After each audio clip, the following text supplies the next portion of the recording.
ध्यान पर आपके आसपास के माहौल का असर। क्या आप ध्यान करते हैं? और क्या आप ऐसा महसूस करते हैं कि जब आप ध्यान करते हैं तो आपके मन में आसपास के माहौल के विचार आकर के असर डालते हैं, असर पैदा करते हैं? ये था पहला सवाल। दूसरा सवाल ये कि क्या आपको कोई ऐसी सरल शॉर्टकट विधि मिली है जिसको करने के बाद आपका ध्यान भी आसानी से लग जाए, तुरंत लग जाए, इर्रिस्पेक्टिव ऑफ लोकल एनवायरनमेंट? कोई फ़र्क नहीं पड़ता आसपास का माहौल कैसा है, क्या है, किस तरह के लोग हैं, किस तरह की आवाज़ें हैं, किस तरह का माहौल है, किस तरह का एनवायरनमेंट है।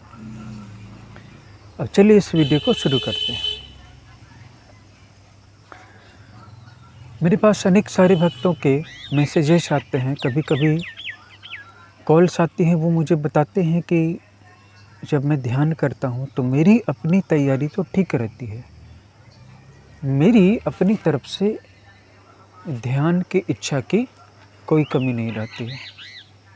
फिर भी आचार्य जी ऐसा हो जाता है कि मेरे दिमाग में जो आस-पास का माहौल है, जो विरोध भरा हो सकता है, जो रिडिक्यूलिंग हो सकता है, जो शत्रुतापूर्ण हो सकता है या जो अनक्रिएटिव हो सकता है, नॉन क्रिएटिव हो सकता है। आप कुछ कर रहे हैं, आप कुछ अच्छा करना चाह रहे हैं, इससे लोगों को मतलब नहीं है। लेकिन सभी लोग, आसपास के लोग अपनी-अपनी तरफ से आपको अस्थिर कर रहे हैं। वे एक केओटिक वर्ल्ड का पार्ट हैं। और जहाँ पर ज़्यादा भीड़-भाड़ है, ज़्यादा धक्का-मुक्की है, ज़्यादा अशांति है, वहाँ पर क्रिएटिव चीज़ों को लेकर के कोई सोच नहीं होती है। क्या आप ऐसा महसूस करते हैं कि आपकी अपनी ध्यान की तैयारी पूरी है, ध्यान की इच्छा बहुत है, अपनी तरफ से कोई कमी नहीं है आप में, लेकिन ध्यान नहीं लगता है? ध्यान लगाते समय आस-पास से विचित्र या नकारात्मक या परेशान करने वाली या बाधा डालने वाली आवाज़ें आती हैं। उनमें से कुछ निहायत ही बेतुकी हो सकती हैं, कुछ बिल्कुल ही शत्रुतापूर्ण भी हो सकती हैं। देखिए, सबसे पहले मैं इस बात को आपको एक्सप्लेन कर देना चाहता हूँ कि हमें संसारों को भी समझना है। जो मेरा ध्यान का बेसिक कोर्स है, उसमें मैंने ये बताया है, एक्सप्लेन किया है कि हम जिस संसार में रहते हैं, ये इस संसार का स्तर नहीं है, बल्कि ये हमारी चेतना का स्तर है। हमारी चेतना का स्तर अभी पृथ्वी लोक के जैसा है, इसीलिए हमें यहाँ पर आना पड़ा है। और जिस दुनिया में आप रहते हैं, उस दुनिया के माहौल को, उस दुनिया की चेतना के स्तर को अगर आप बारीकी से नहीं समझेंगे, रिसर्च के लेवल पे नहीं समझेंगे, तो वो दुनिया बाधा डाल ही देगी। हम सब अभी पृथ्वी लोक में हैं, तो जाहिर है कि हम अभी पृथ्वी लोक की दुनिया के लेवल पर हैं। अगर हमारी चेतना पृथ्वी लोक के लेवल की नहीं होती तो हम यहाँ पर हो ही नहीं सकते थे। हम यहाँ पर हैं, इसका मतलब है कि हमारी चेतना पृथ्वी लोक की है और हमारी चेतना पृथ्वी लोक की है, इसीलिए हमें पृथ्वी लोक को समझना होगा, नहीं तो हम इसमें फंसे रहेंगे। इस दुनिया को बनाने वाले इंजीनियर्स ने इस तरीके से इसे बनाया है कि आप अच्छा, बुद्धिमानी से भरा, बहुत संतुलित कोई भी काम करेंगे। वही काम इटर्निटी तक होता रह जाएगा, एक लूप बन जाएगा उसका। बस आप शुरू कर दें। या फिर कोई व्यक्ति है जो मूर्खतापूर्ण एक्टिविटी की शुरुआत कर चुका है, या कोई ऐसा है या कोई ऐसी है जो अपने जीवन का रोना रोती रहती है कि मेरे साथ उसने गलत किया, मेरे साथ इसने गलत किया, किसने मेरे साथ क्या किया और किसने मेरे साथ क्या नहीं किया। और इस तरह से शिकायतों का रोना रो करके, शिकायतों की पोटली, शिकायतों की गट्ठर बांध करके, उसका बोझ अपने जेहन पर, अपने दिलो दिमाग पर ले कर के वो इसको एक इटर्निटी तक, इन्फिनिट टाइम तक चलने वाला मसला बना चुकी है या बना चुके हैं। उसने मुझे प्यार में धोखा दिया, उसने मुझे मोहब्बत में धोखा दिया, उसने मेरा कॉल नहीं उठाया, उसने मेरे मैसेज का रिप्लाई नहीं किया। और ये एक तरह का आपने सेल्फ इन्फ्लिक्शन बना लिया। सामने वाले बंदे का दूर दूर तक उससे कोई लेना देना नहीं हो सकता होगा, जो आपने वहाँ पे इम्पोज कर दिया, जो आपने वहाँ पे फोर्स कर दिया, इमेजिन कर लिया। ठीक इसी तरह से किसी किसी व्यक्ति में दुराग्रह होता है कि जो भी मुझसे बहस करेगा मैं उसको चुप करा दूंगा, मैं उसको हरा दूंगा, मैं उसको शांत कर दूंगा, या अगर कोई मुझसे लड़ाई करेगा तो मैं उसको पराजित कर दूंगा। ये सोच ही अपने आप में बहुत स्टूपिड है, क्योंकि फिर यही होता रहेगा। लोग आते रहेंगे, आपको तंग करते रहेंगे, आप बस उनका जवाब देने की मशीन बन करके रह जाएंगे। सवाल ये नहीं है कि इससे कैसे निकला जाए, सवाल ये भी नहीं है कि हम इसमें फंसे कैसे, क्योंकि बिगिनिंग का आपको पता नहीं है, इसलिए एंड का भी पता नहीं हो सकता है आपको।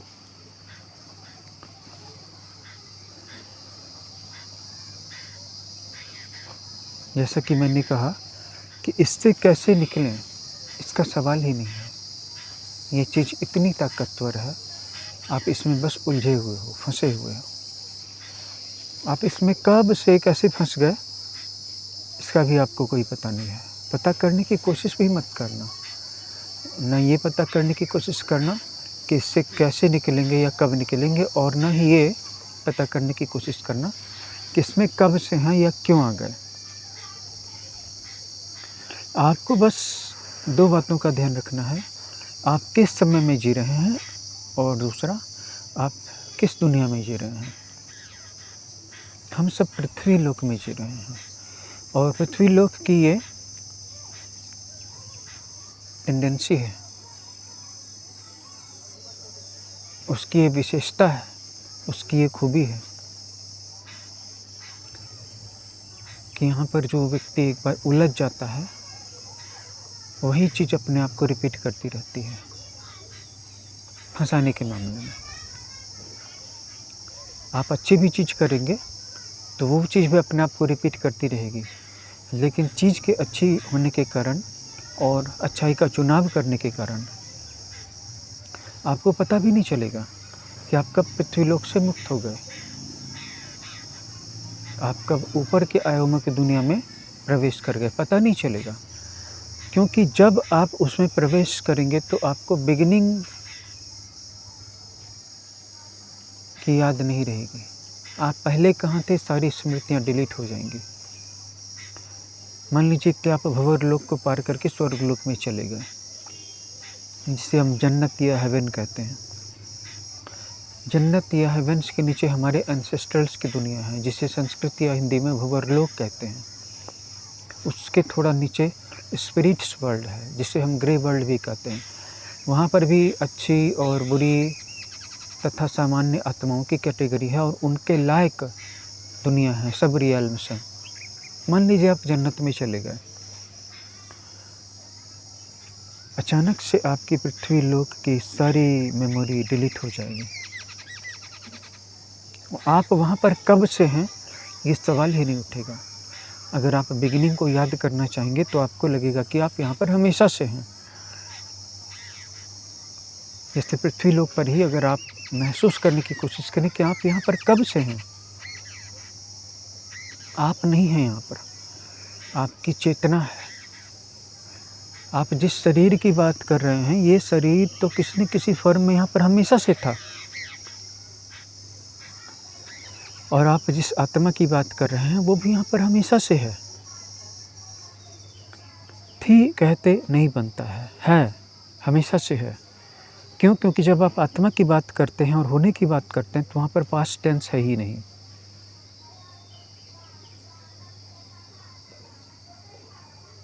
वहाँ पर फ्यूचर टेंस भी नहीं है, वहाँ पर प्रेजेंट टेंस भी नहीं है। जब आप ध्यान करते हैं और आसपास के माहौल से आपको बाधा का अनुभव होता है, और तब भी अनुभव होता है, जैसा कि कुछ लोग कहते हैं कि जब कोई नॉइज़ नहीं आती है, जब कोई व्यक्ति बाधा नहीं डालता है जानकर या अनजाने में, तब भी दिमाग में उनके विचार, उनके ख़यालात घूमते रहते हैं और वो मुझे ध्यान करने नहीं देते हैं। यहाँ पर अब आपने खुद अपने लिए एक पैराडॉक्स बना लिया है, एक सेफ्टी वॉल्व बना लिया है कि जैसे ही ट्यूब इन्फ्लेट होता है, हवा भरती है, तो एक लिमिट पर जाने के बाद सारी हवा करके निकल जाती है।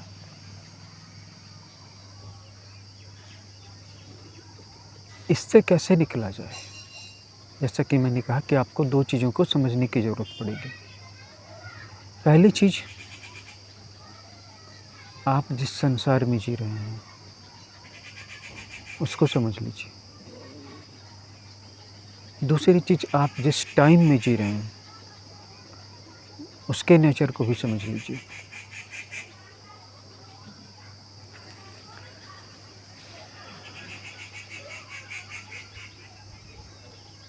हमारा माइंड हमारे किसी भी काम को करने में हमारा बहुत बड़ा इंस्ट्रूमेंट है।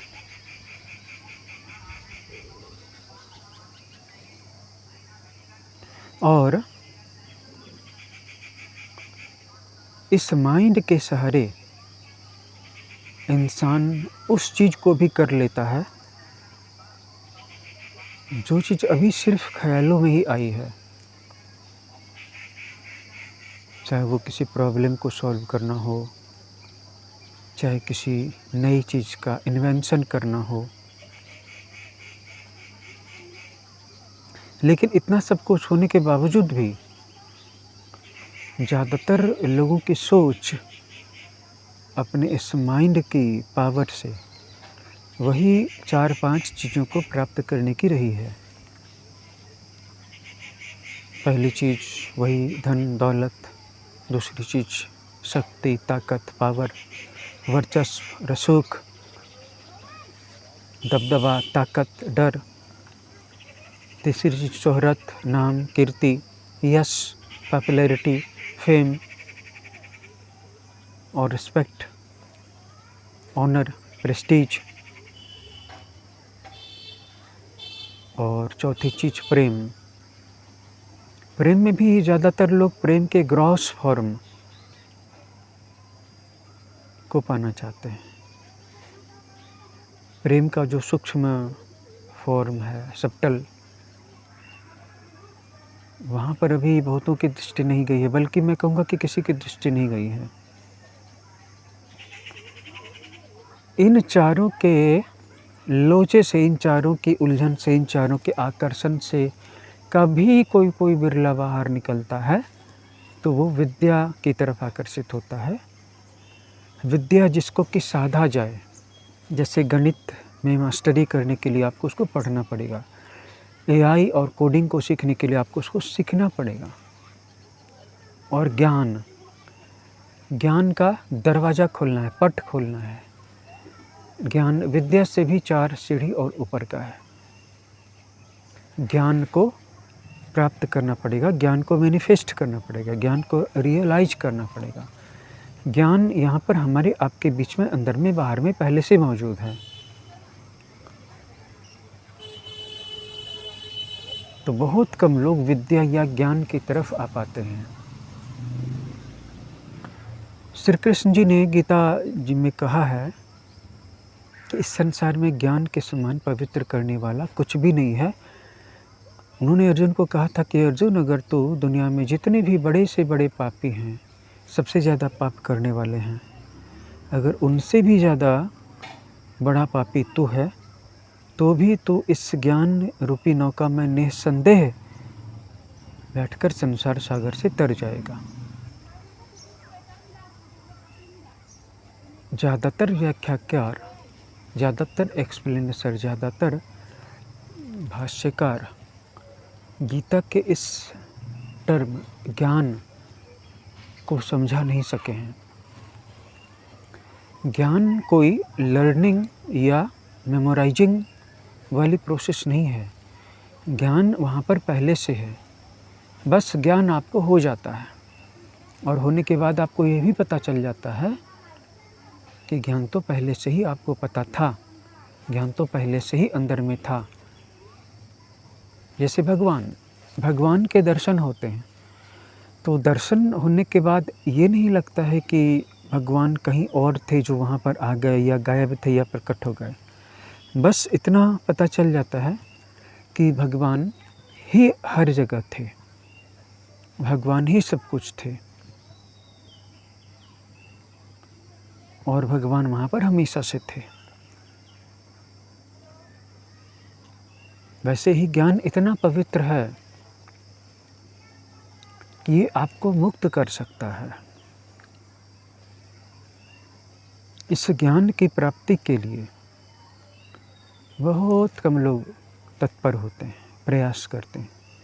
ज़्यादातर तो वही धन दौलत, ताकत, शक्ति, काम वासना, प्रेम, तथाकथित कीर्ति, यश, नाम, मान सम्मान, फेमस हो जाना, ताकतवर हो जाना। फिर कुछ लोग आते हैं, चलो ठीक है, नाम के बाद विद्या प्राप्ति की, और उसमें भी बहुत कम लोग ज्ञान की तरफ जाते हैं। उसमें भी बहुत कम लोग ईश्वर को जानने की, यानी कि ईश्वर का ज्ञान प्राप्त करने की कोशिश करते हैं। ईश्वर कौन है? इसको अलग अलग ग्रंथों में अलग अलग तरीक़ों से बताया गया है। जो ओमनी प्रेजेंट है, जो ओमनी पावरफुल है, जो ओमनीसाइंट है, जो सब कुछ जानता है, जो सब जगह सर्वत्र मौजूद है, जो न सिर्फ मौजूद है बल्कि सब कुछ भी वही है, बल्कि हर चीज़ का कारण भी वही है। और इतना होने के बाद भी आप उसकी महिमा का वर्णन या निरूपण पूरा नहीं कर सकते हैं, क्योंकि जब यह सब कुछ नहीं था तब भी कुछ तो था, वह भी ईश्वर था। और जब यह सब कुछ नहीं रह जाने वाला है तब भी जो बचेगा वह ईश्वर बचेगा। इसीलिए तत्ववेत्ता लोग इस संसार के सुखों में या उसके आकर्षण में फंसना नहीं चाहते हैं। और अगर कोई गुरु, कोई आचार्य बोलता हुआ दिख जाता है तो वो अनुयायी या शिष्य बनाने के लिए या आश्रम बनाने के लिए या चंदा लेने के लिए, डोनेशन लेने के लिए नहीं कर रहा है।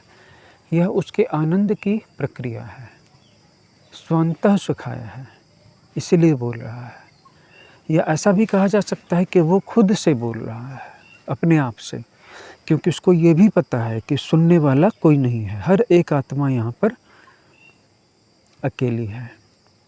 आप जिनको अपने साथ समझ रहे हैं, जीवन साथी के रूप में, लवर के रूप में, पार्टनर के रूप में, दोस्तों के रूप में, कोई भी आपके साथ नहीं है। आप यहाँ पर अकेले थे, अकेले हो, अकेले ही रहोगे। तो किससे बोलना है फिर? कौन सुनने वाला है? कोई नहीं सुनता है। इसीलिए योगियों का, सेजेज का, मॉन्क्स का जो बोलना है, सीयर्स का जो बोलना है, वो एक तरह से देखने की प्रक्रिया है। कि वो जब किसी चीज़ को बोल रहे हैं तो वो उसको देख रहे हैं, यानी कि एक तरह से रियलाइज कर रहे हैं। मेरे सद्गुरु ने यही बात बताई थी और उन्होंने ऊपर के लोगों, ऊपर के आयामों के ज़रिए सर्वोच्च सत्य तक, सर्वोच्च रियल्म तक, द हाईएस्ट रियल्म तक पहुँचने की कला सिखाई थी। इसी क्रम में मैं जब स्वर्गलोक का रियलाइजेशन करता था, जैसा कि मैंने कहा कि मेरे साथ भी यही समस्या थी कि जब मैं ध्यान करता था तो बाहर से आवाज़ें आती थी, और जब बाहर से आवाज़ें नहीं भी आती थी, जिस वक्त नॉइज़ नहीं भी रहती थी और ऐसा बहुत कम ही होता था, तब भी लोगों के ख़यालात, नकारात्मक ख़यालात, विचार, मेमोरीज़ मुझे हॉन्ट करती थी।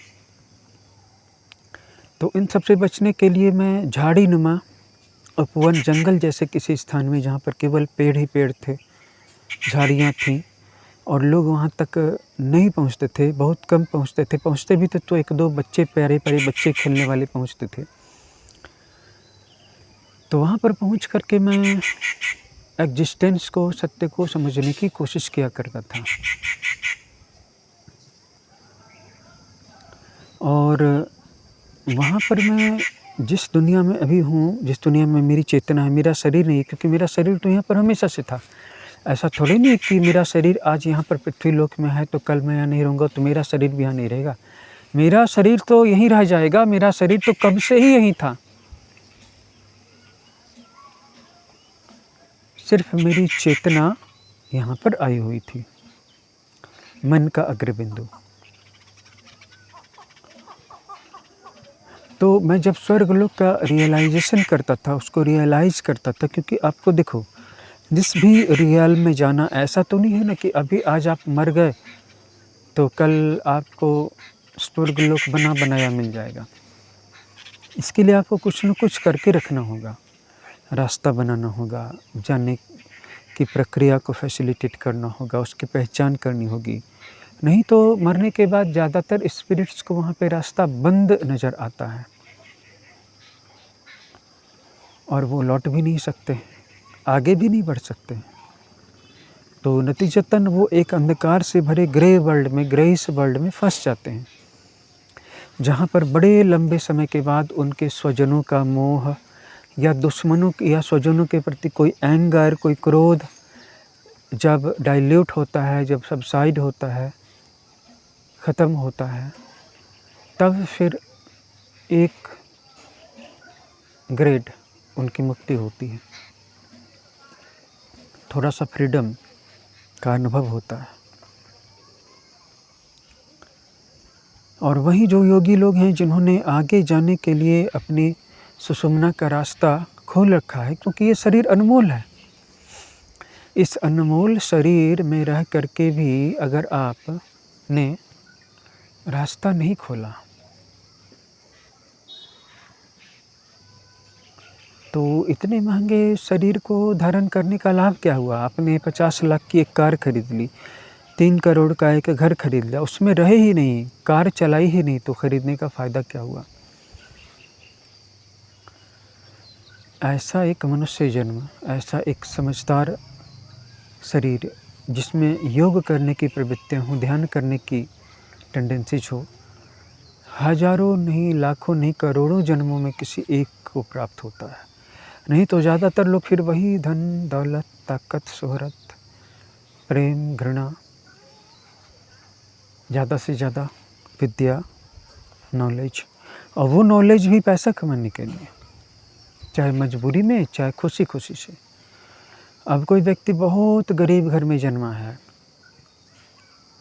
और वो स्टेट पीएससी क्लियर कर देता है या बैंकिंग क्लियर कर लेता है या प्रोफेसर या टीचर ही बन जाता है या किसी प्राइवेट या मल्टीनेशनल कंपनी में कुछ जॉइनिंग ले लेता है,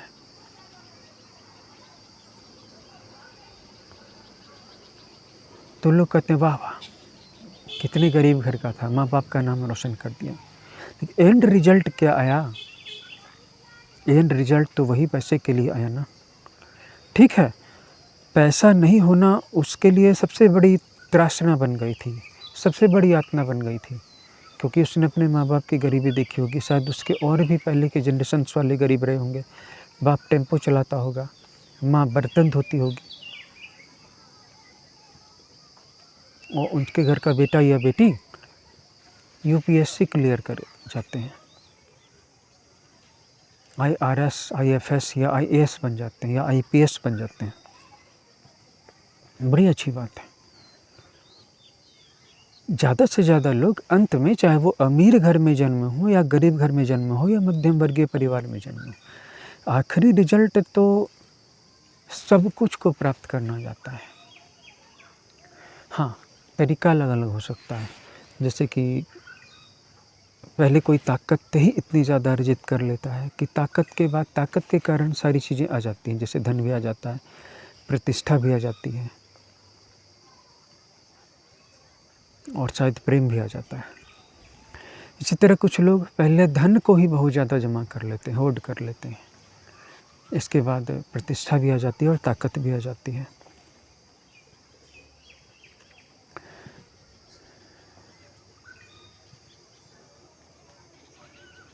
और ताकत का फिर दुरुपयोग या सदुपयोग आने वाले समय को सुनिश्चित करता है। और ये यहाँ की सबसे बड़ी पहेली है कि किसी आदमी के पास पहले भी कुछ नहीं था, कल भी कुछ नहीं रहेगा और आज भी कुछ नहीं है, तो ये बात समझ में आती है। फिर उसी तरह से किसी व्यक्ति के पास कल सब कुछ था, आगे आने वाले कल भी सब कुछ रहेगा और आज भी सब कुछ है, ये बात भी समझ में आती है। जिस व्यक्ति के पास कल कुछ भी नहीं था, आज सब कुछ और कल फिर कुछ भी नहीं रहेगा, ये बात बिल्कुल भी समझ में नहीं आती है। क्योंकि यहाँ पर कर्म की पहेली आ जाती है, जो इस पृथ्वी लोक का सबसे बड़ा वॉर्टेक्स और सबसे बड़ी मैट्रिक्स पावर है इसकी। आगे बढ़ करके इतना ऊपर उठ करके फ़ायदा क्या हुआ? क्योंकि ये दुनिया भगवान का खेल है। सांप और सीढ़ी का खेल आपने देखा होगा कि एक व्यक्ति 7 अंक से सीधा 76 अंक पे ऊपर उठता है, फिर 76 से फिर 65 पे गिरता है, फिर 65 से सीधा 93 पर चला जाता है, फिर 93 से 97 पर जाके फिर से वापस 1 पर आ जाता है। ये इस दुनिया का गेम है, सांप और सीढ़ी का गेम है। इसको इस तरह से बनाया गया है। आप तेल मिलाते हो और इस गेम का क्रिएटर हँसता है आपके उतावलेपन पर, आपकी सावधानी की कमी पर। योगी लोग यहाँ पर सम हो जाते हैं, वो गेम में ही नहीं पड़ते हैं, वो गेम ही नहीं खेलते हैं। और जो नादान छोटे-छोटे बच्चे हैं, वो इस गेम में उलझे रहते हैं और इतना बढ़िया से उलझते हैं कि कई जन्मों तक इसी गेम में किसी न किसी कारण से उलझे रहते हैं। पहले तो यूपीएससी क्लियर नहीं हो पा रहा था, इसलिए उसको क्लियर करने के लिए पुनर्जन्म लेते हैं और इसके बाद फिर कुछ भूलें कर बैठते हैं, कुछ गलतियां कर जाते हैं और उन गलतियों के द्वारा पैदा होने वाले विभ्रम को या विपर्याय को या विशृंखलता को या असंतुलन को पाटने के लिए, मैनेज करने के लिए फिर से जन्म लेते हैं। और अब की ये सीखते हैं कि मुझे ये भूलें नहीं करनी चाहिए थी, किसी को दुखी नहीं बनाना चाहिए था। या फिर कुछ लोग ये सीखते हैं कि नहीं, दूसरों का धन चोरी नहीं करना चाहिए था। तो ये संसार असल में, जहाँ तक मैं समझा हूँ, स्कूल ज़्यादा है, होटल कम है। लगता तो ऐसा है कि 5 स्टार या 11 स्टार का होटल है, यहाँ पर जो भी आएगा व्यवस्था कर लेगा, बहुत अच्छे तरीके से रह लेगा, लेकिन असल में ये जो संसार है ये स्कूल ज़्यादा है। आप आते हो ब्रेड खाने के लिए, लेकिन खानी पड़ जाती है स्टिक। अब सवाल ये उठता है कि किया क्या जाए। जैसा कि मैंने कहा कि अगर आपको ये पता भी चल गया कि नहीं, अपनी चेतना के स्तर को ऊपर उठा करके इस संसार से बाहर निकलना है, तो बाहर आप कहाँ जाओगे? पता रहेगा तभी तो जाओगे। किस दुनिया का मैप है आपके पास? जब आपके पास इसी दुनिया का मैप नहीं है, तो फिर किसी और दुनिया का मैप कैसे आपके पास हो सकता है? और अगर आपके पास इस दुनिया का मैप है, तो आपको इस दुनिया में कोई दिक्कत नहीं होनी चाहिए थी। इसीलिए धैर्यपूर्वक, धीरे-धीरे पहले जिस दुनिया में आए हैं, इस दुनिया की प्रॉब्लम्स को सॉल्व करते हुए इसको समझें, इसको जानें, इसको समझें। इसको समझना अपने आप को जानना है, क्योंकि आप इस दुनिया को नहीं समझ रहे हैं। इस दुनिया में जो आपकी चेतना का स्तर है, जो मौजूदगी है, जो प्रेजेंस है, जैसे चेतना का स्केल होता है, मीटर होता है कि पारा अगर 32 डिग्री पे है तो यहाँ है, 38 डिग्री पे है तो यहाँ होगा, और 24 डिग्री पे है तो यहाँ होगा, और शून्य पे है तो यहाँ हो जाएगा, या 50 डिग्री पे है तो यहाँ आ जाएगा। इसी तरह से हमारी चेतना का स्तर अगर अभी पृथ्वी लोक में है, तो हमें इस दुनिया को समझना होगा, और इस दुनिया को समझ करके भी अल्टीमेटली इवेंचुअली समझेंगे हम अपने आप को ही। इस अपने आप को समझना ही एकमात्र मैसेज है मेरे गुरु का, जो मैं आपको अलग अलग तरीक़ों से बता रहा हूँ, अलग अलग प्रवचनों के माध्यम से आपको याद दिला रहा हूँ। हाँ, विधियाँ अलग अलग हो सकती हैं। मेरे गुरु ने मुझे जो विधि दी, आपके गुरु ने आपको वो विधि नहीं दी, कोई और विधि दी। मेरे गुरु ने बस एक चीज़ अलग से दी कि जब भी किसी को विधि देनी हो, तो उसको सबको एक ही विधि मत दे देना, उसके हिसाब से उसको साधना देना, क्योंकि सबका स्तर ही अलग अलग नहीं है, बल्कि सबकी बनावट या संरचना अलग अलग है।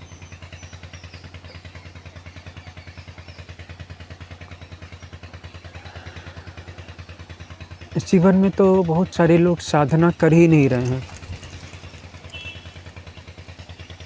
लेकिन भाग्यशाली हैं वे जो कम से कम कुछ तो कर रहे हैं। लेकिन जब आप कुछ कर रहे हैं तो उसको लेकर के उधेड़-बुन ना करें। ये ना कहें कि मैंने ये किया, क्योंकि आप जो कुछ भी क्यों ना कर लें, वो पर्याप्त होने वाला नहीं है, और ना ही करने से कुछ होता है।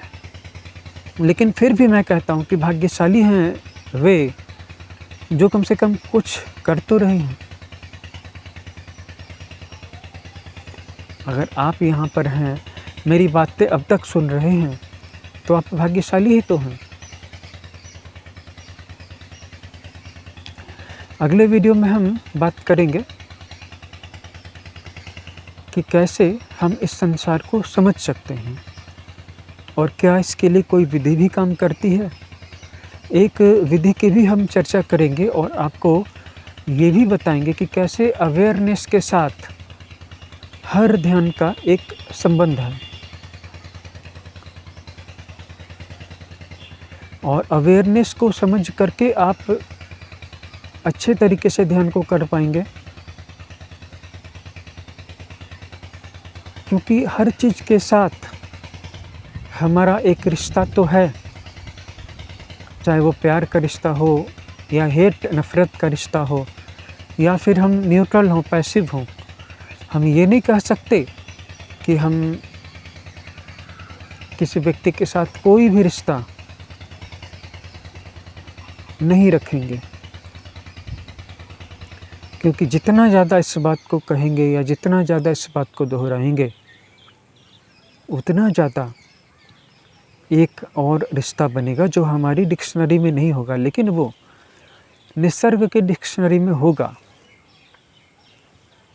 जो ध्यान के पाठ्यक्रम को, कोर्स को हमने बनाया,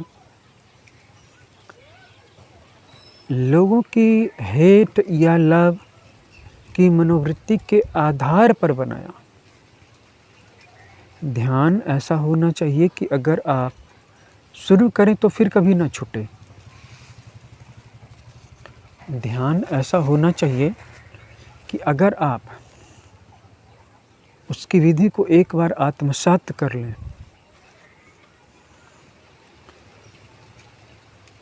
तो फिर उसको कभी करके करना नहीं पड़े, क्योंकि जो भी चीज़ आप करेंगे तब होगी, ऐसा नहीं होना चाहिए। इसलिए मेरी ध्यान की विधियाँ ऐसी हैं कि आप बस उनको करते हैं, करना शुरू करते हैं और वो आपके बिहेवियरल पैटर्न का हिस्सा बन जाती हैं। सांस लेने में क्या दिक्कत आती है, भोजन करने में क्या दिक्कत आती है, नींद लेने में क्या दिक्कत आती है, दिल अपने आप धड़कता रहता है, ऐसे ही ध्यान भी अपने आप चलता रहता है।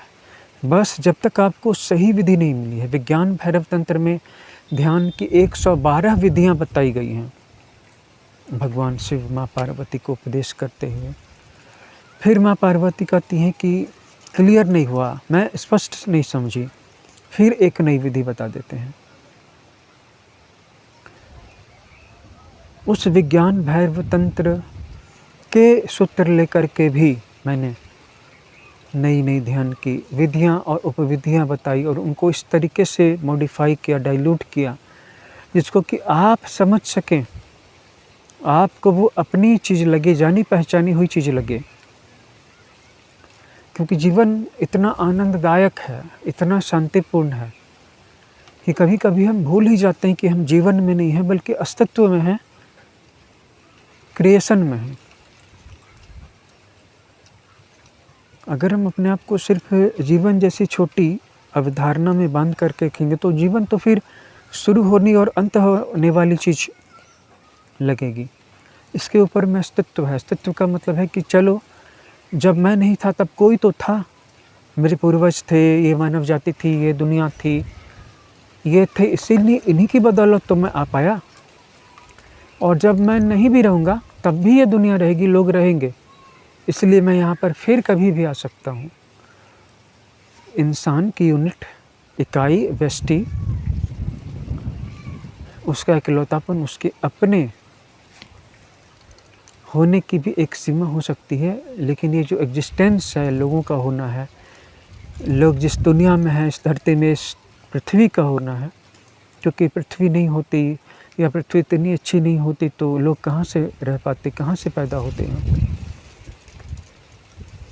और ये पृथ्वी भी इसलिए है कि हमारा सूर्य है, हमारा सूर्य इसलिए है कि हमारी गैलेक्सी है, हमारी गैलेक्सी इसलिए है कि हमारा पूरा लोकल क्लस्टर सिस्टम है, इससे वाइस वर्सा बढ़ते चले जाइए, बढ़ते चले जाइए। यही एग्जिस्टेंस है और इसके ऊपर में भी क्रिएशन है। क्रिएशन वो दुनिया है जहाँ पर कि कोई भी जन्म नहीं लेता है और कोई भी मरता भी नहीं है।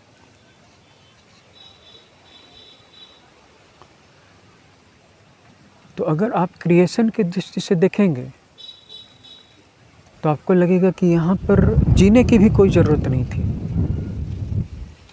यहाँ पर जी करके क्या कर रहा है, जी करके कर क्या रहे हैं। एग्जिस्टेंस की दृष्टि से देखेंगे तो काफ़ी व्यापकता का, काफ़ी विड्थ का, काफ़ी आज़ादी का, काफ़ी फ्रीडम का एहसास होगा और किसी भी तरह की सीमा या संकीर्णता का एहसास नहीं होगा, मजबूरी का एहसास नहीं होगा। मैं नहीं तो क्या है, मेरे साथ तेरी वफ़ा है, तेरे साथ मेरी वफ़ा, मैं नहीं तो क्या। जब मैं नहीं रहूँगा तभी ये दुनिया तो रहेगी ही ना, और ये दुनिया नहीं रहेगी तो दूसरी दुनिया तो रहेगी ना, दूसरी पृथ्वी रहेगी। और अगर योग वासिष्ठ में जैसे माँ सरस्वती ने लीलावती को बताया था कि दुनिया के अंदर में दुनिया छिपी हुई है और उस दुनिया के अंदर में दुनिया छिपी हुई है, और दुनिया के बाहर में एक बड़ी दुनिया है और उस दुनिया के बाहर में भी बड़ी दुनिया है।